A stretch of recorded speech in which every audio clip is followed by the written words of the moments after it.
By the brightest minds, driven to the edge and beyond by the world's chosen few, teams rise and fall, drivers come and go, but echoes of the past always remain. Competing in arenas that have stood the test of time, where glory and failure well, the big thing for us this year is classic content. That's been a few years in the making in terms of getting the cars licensed, drivers licensed, getting the tracks, all the reference, and obviously the different handling characteristics that are critical when you go back sort of 20, 30 years in the past.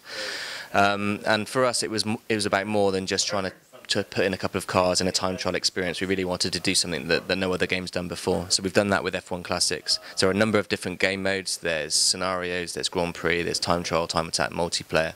And there are different groups of cars. So there's 1980s, that's ranging from the 1980 Alan Jones Championship winning Williams all the way through to the 1988 Ferrari.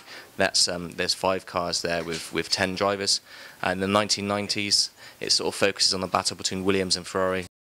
Yeah, well, I've got a lot of childhood memories, and you know, we've got a lot of reference tapes, and Formula One's quite secret in terms of like the car data, but the further back you go, the more open that information is. So, you know, we've done a lot of work over the past, well, since we signed the license in 2008 on enhancing our physics engine. So really just sort of plugging in the raw data into the game, then speaking to team members and engineers about some of the challenges the drivers had and some of the handling characteristics, and then just research. Certainly, we would love it to come out earlier.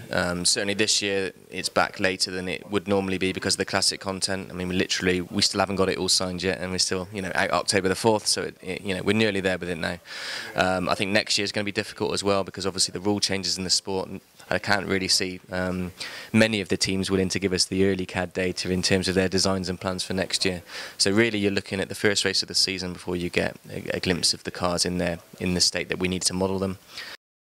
Yeah, I mean, that's been a tricky balance for the last 4 years, to be honest. Last year we did the young drivers test, which was a good success for people who are new to the sport, you know, people who kind of casually watch a few races, a few starts.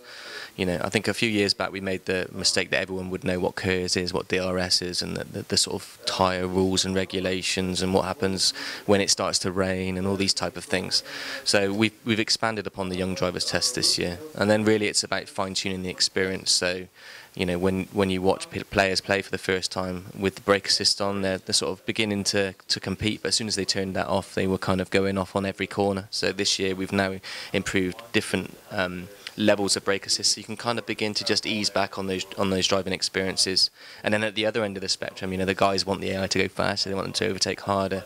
So this year we've introduced another difficulty level, so there are now 5 as opposed to 4, and there's been some tweaks to the AI in terms of making them faster, particularly when they go on to fresh rubber. You know, you see that a lot with the tyres this year. As soon as someone kind of, you know, further back stops for fresh tyres, everyone in front immediately has to react because they're going that much quicker, and that's in the game this year as well. One, it was a bit too easy last year to gain positions off the start, in particular the first few corners, so somewhere like Monza down into the chicane, and then the cars would kind of, they're not braking, but easing off the power in Formula One is the equivalent of braking hard in a sports car. So they're much more keen now to go 4 abreast around a corner. They're, you know, the sort of window that they would look forward to overtake you is much smaller. In terms of Codemasters, we're looking to really make sure that Ego as an engine is revamped and ready to go on next gen, so that it's not just a small step forward. You know, these new machines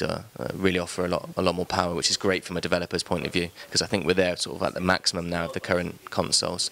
Really, it's about focusing on, we've added a mid-session save this year, so we want more people to experience longer races. So, you know, a lot of people enjoy what makes F1, so rather than a typical racing game where if you're not in the top 3 or 4 in the first few corners, you kind of restart. In Formula One, you kind of let the game settle into a rhythm, and then it's about thinking how you're going to overtake the guy in front.